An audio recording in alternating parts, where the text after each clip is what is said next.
Welcome back to the page, guys. I hope you're all well. Now, nobody likes to get the phone call from a customer to say there's an issue with the car that you've previously or recently just carried some work out on. But unfortunately for myself, I did have that phone call the other day regarding the E91 that we had in a couple of weeks back for a non-running issue.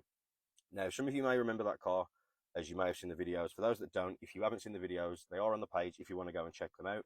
But to cut a long story short, the vehicle came in as a non-runner. We ended up retiming the engine as the engine was out of time.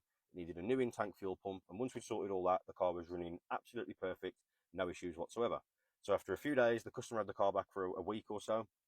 They've come out to the car, they've put the key into the ignition, they've got the red steering lock of death on the dashboard, and the ignition wouldn't come on. So I took a bit of time out, went out to the car, had a quick look, plugged it in, couldn't get any communication with anything whatsoever. So unfortunately for them, the vehicle had to be recovered back to the unit, and you'll be able to see the car on the back of the truck as we speak.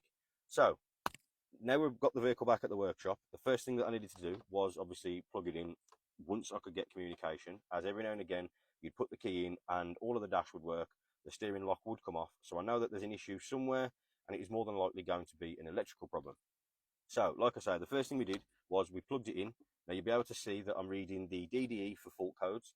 Once we'd read the DDE, we also then read the CAS module, as that is the car access system. So we read that for fault codes as well. We did find fault codes in both of those modules, and after clearing both the faults, as you'll be able to see, we tried to start the car, and the car still wouldn't start.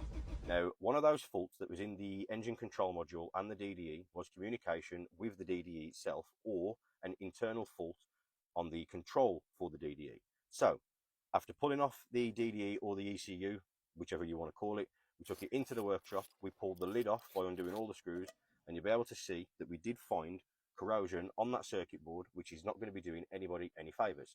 So what we're now going to do is I've already got the ECU off, as you can see. I'm going to remove the CAS module along with the key. We're going to send this off to a man, and that man is then going to clone this ECU's data onto another ECU along with the CAS module.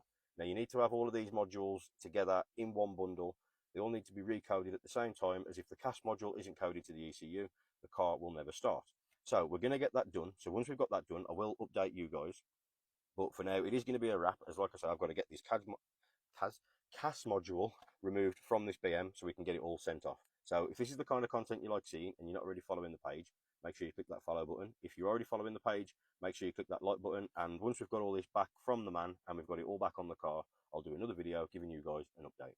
So as always, thanks for watching, thanks for following. You know how it goes. Fucking mint.